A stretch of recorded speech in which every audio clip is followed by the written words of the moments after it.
It's 11:47 on a Tuesday night in Manhattan. A woman in her 60s feels chest pain and dials 911. A teenager in Brooklyn watches his apartment fill with smoke and dials 911. A man in Queens hears breaking glass downstairs and dials 911. These are not unusual calls. New York City receives about 35,000 911 calls every single day.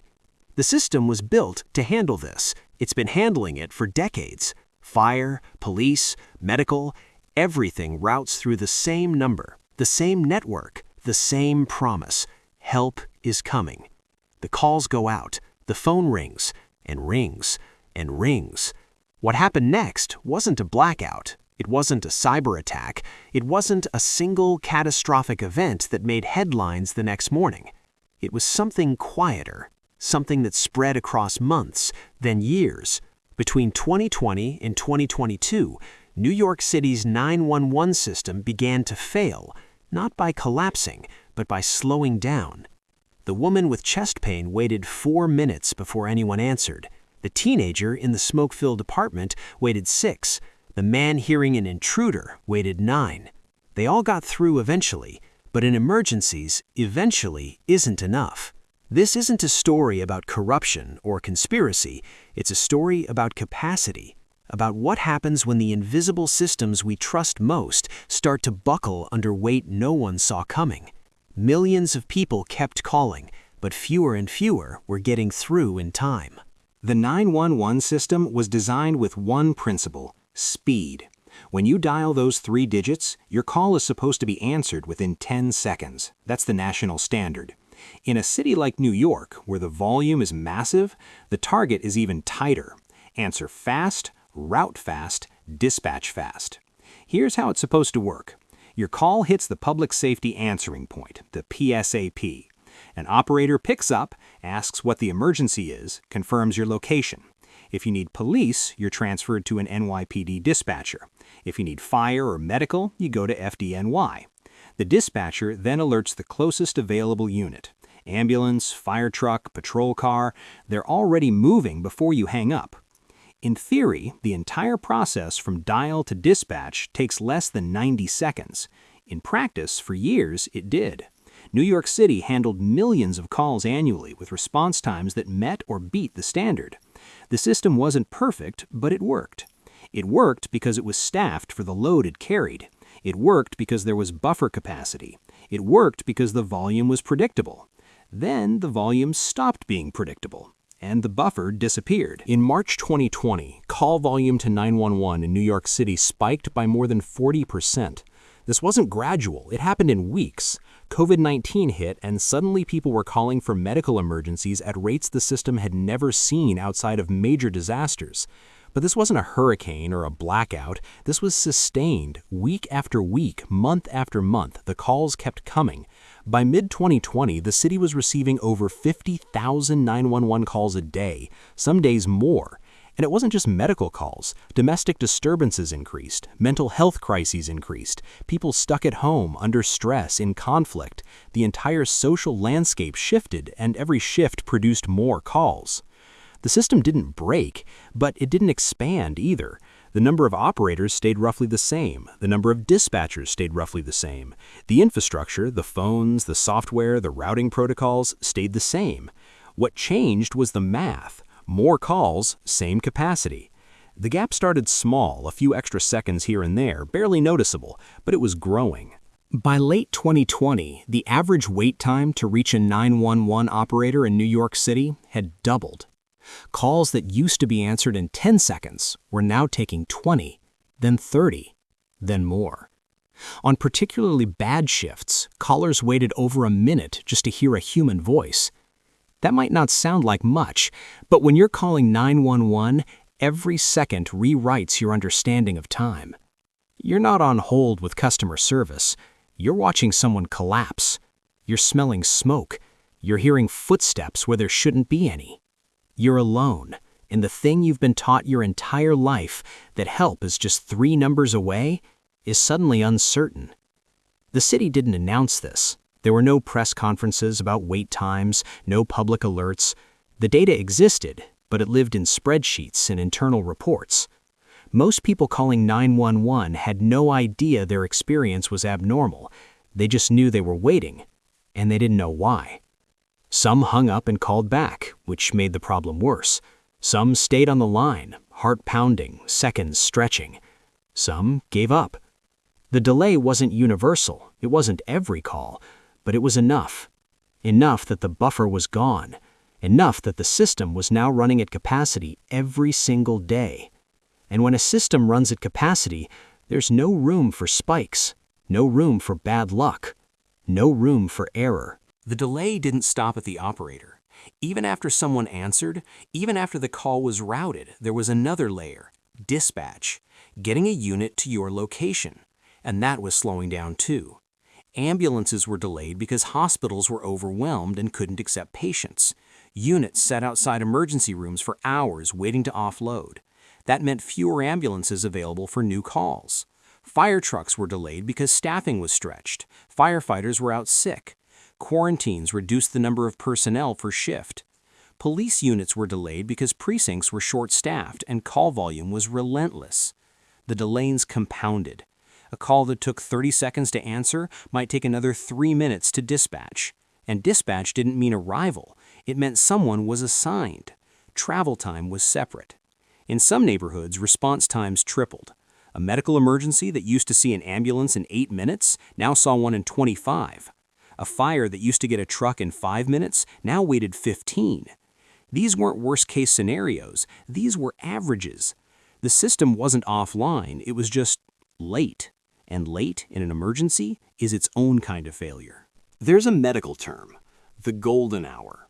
It's the window of time after a traumatic injury when treatment has the highest chance of preventing death. For heart attacks, it's even shorter.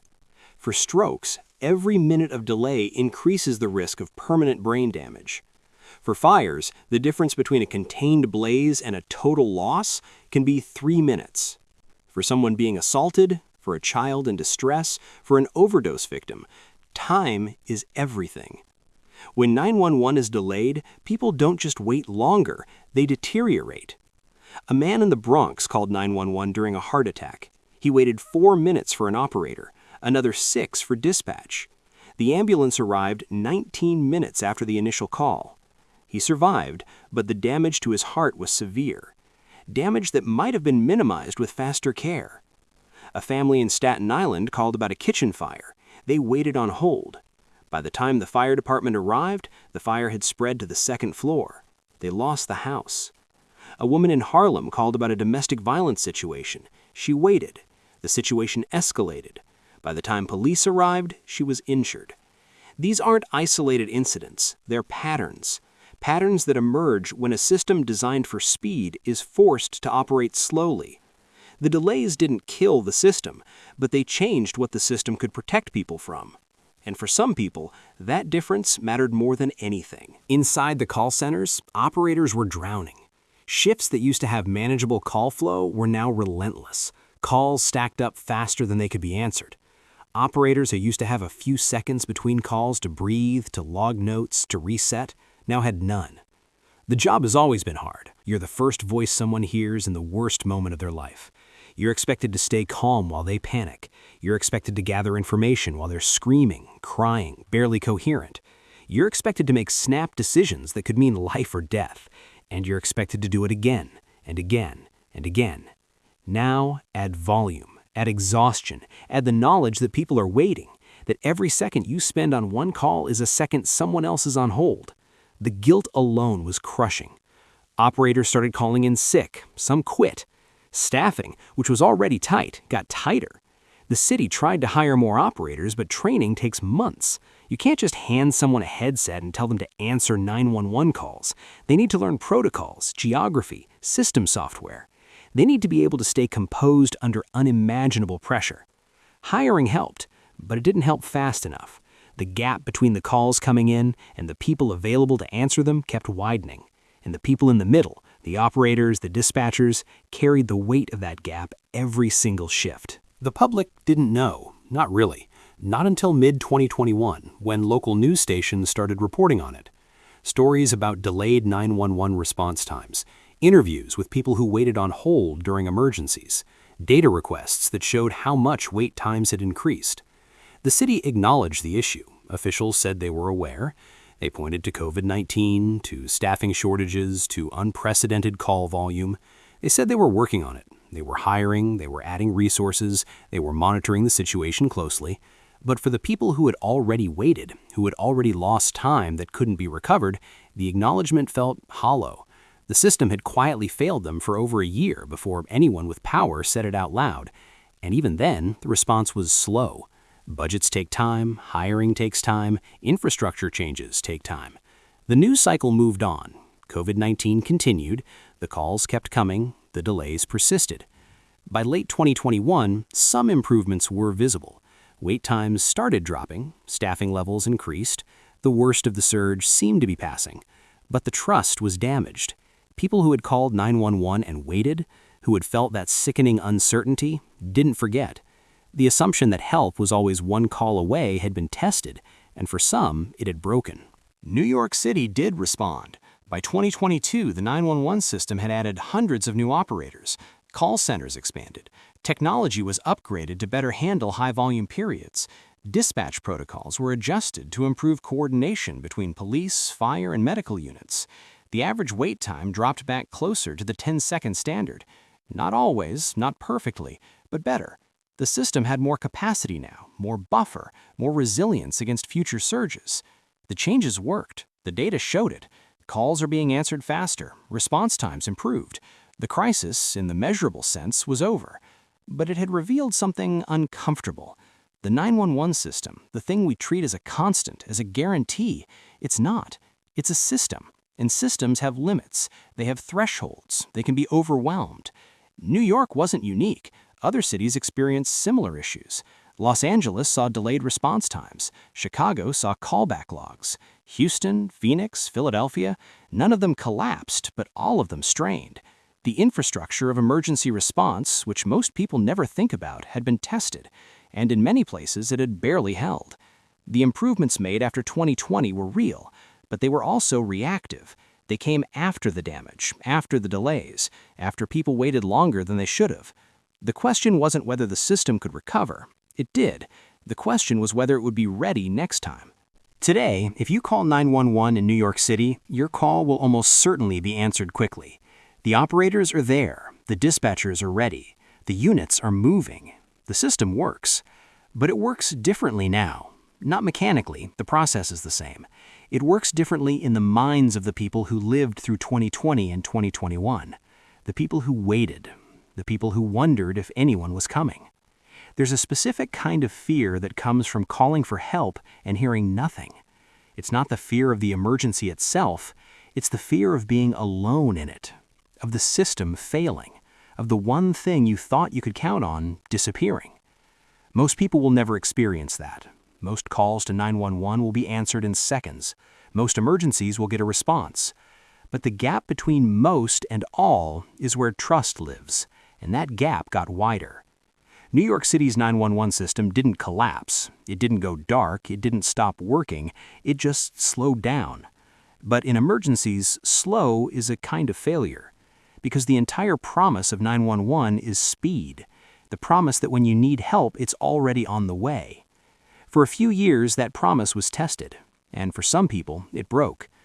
The city fixed the system, but it can't fix the memory of waiting, of wondering, of realizing that the safety net you'd always assumed was there had holes.